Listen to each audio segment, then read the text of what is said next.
প্রচারে বেরিয়ে তৃণমূল প্রার্থীকে চোর বলে সম্বোধন করলেন বিজেপি প্রার্থী গৌরচন্দ্র মণ্ডল। পাল্টা প্রতিক্রিয়ায় গোটা মানিকচক ভূতনির মানুষ জানে কে চোর, কিভাবে চুরি করে, কিভাবে জয়ী হয়েছিল বলে সুর চড়ালেন তৃণমূল প্রার্থী কবিতা মণ্ডল। প্রচারের শেষ লগ্নে এসে বাগযুদ্ধে উত্তাপ ছড়াচ্ছে মালদার মানিকচক বিধানসভা এলাকায়।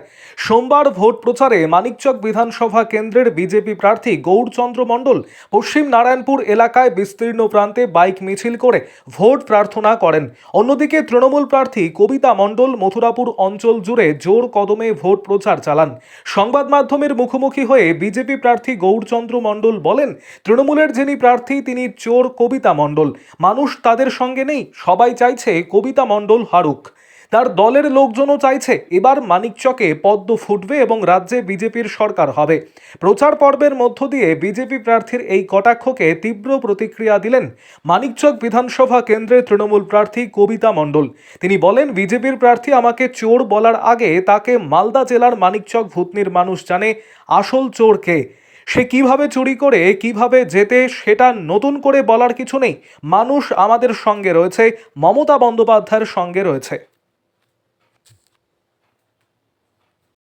দেখুন, একটা কথা পরিষ্কার, মানুষের এত যশ আছে, এত উল্লাস আছে এবং এত জনপ্লাবন আছে, বারবার ওদের আবদার আমার কাছে আসুক। আর সবচেয়ে বড় কথা, প্রচারের শেষ লগ্নে এটা আমার জন্মভূমি পশ্চিম নারায়ণপুরে ব্রয়লালটোলায় আমার জন্মভূমি, ওইখানেই ভোট আছে। পশ্চিম নারায়ণপুর সব দিন আমাকে পুরো হারে বাক্স ভর্তি করে ভোট দেয়, আর এবারও দিবে পুরোটা। পশ্চিম নারায়ণপুর উন্নয়ন, পশ্চিম নারায়ণপুর আমার জন্মভূমি, সোনার পশ্চিম নারায়ণপুর তৈরি করা আমার দায়িত্ব। এইসব লোককে নিয়ে সমস্ত পশ্চিম নারায়ণপুর বাসী মিলে, কারণ এইখানে অন্য কোনো দল নেই বাবু।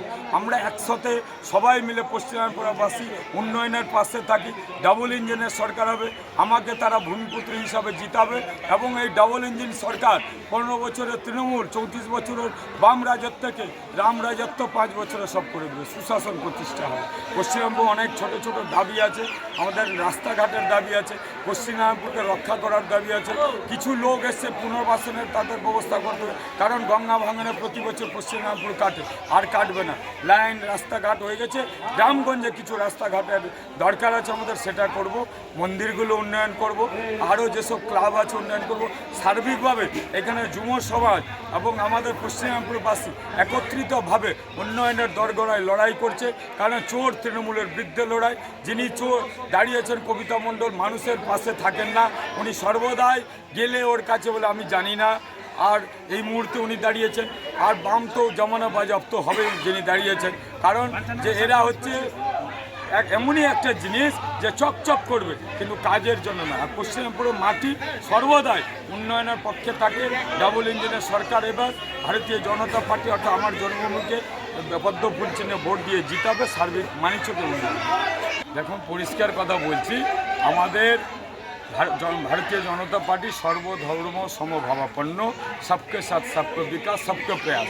আমরা কাউকে বলছি না যে কোনো ভোট দেবে না, কিন্তু সবার উন্নয়ন করে মোদিজি 140 কোটি রক্ষক হিসাবে কাজ করে প্রধানমন্ত্রী, ওর নেতৃত্বে গোটা ভারতবর্ষে চলে, পশ্চিমবাংলাও এবার ওর নেতৃত্বে চলবে।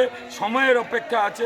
বাম তো চলে গেছে, গঙ্গা গর্ভে চলে গেছে, কেটে গেছে, আর ঘুরে পাওয়া যাবে না। কিন্তু এই তৃণমূল সরকার, মা বেটার সিন্ডিকেট কোম্পানি, আর এইখানে যিনি দাঁড়িয়েছেন জামাই শাসের সিন্ডিকেট শেষ হবে, পাওয়া যাবে না, খুঁজে পাওয়া যাবে না। 4 তারিখ মেয়ের পর দেখবেন খুঁজে পাওয়া যাবে।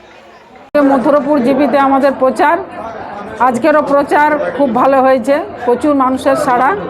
প্রত্যেকটা বুথে আমরা যাচ্ছি, প্রত্যেকটা জায়গাতে আমরা যাচ্ছি, সব জায়গায় কিন্তু খুব ভালো সাড়া আছে।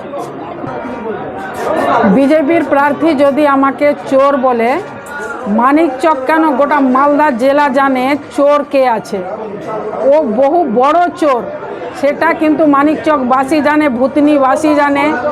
কি করে ও চুরি করে, কি করে পাস করে, সব কিন্তু গোটা মানিকচক ব্লকের মানুষ জানে, গোটা মালদা ডিস্ট্রিক্টের মানুষ জানে। সেখানে আর কিছু বলার নাই। ভালো সাড়া, এখানে প্রচুর মানুষের সাড়া আছে। কালকেও আমরা একটা প্রোগ্রাম করেছিলাম, কালকেরও প্রোগ্রাম খুব ভালোই হয়েছে। এবং আজকে মানুষের সাড়া প্রত্যেকটা বুথে বুথে, প্রত্যেকটা জায়গায় যেখানে যেখানে আমরা যাচ্ছি, প্রচুর মানুষের ঢল। সবাই বলছে আমরা মমতাদিকে চাই, আমরা মানিকচকে কবিতা মণ্ডলকে চাই এবং আমাদের প্রতিনিধি আমরা করে পাঠাতে চাই বিধানসভায়। খুব মানিক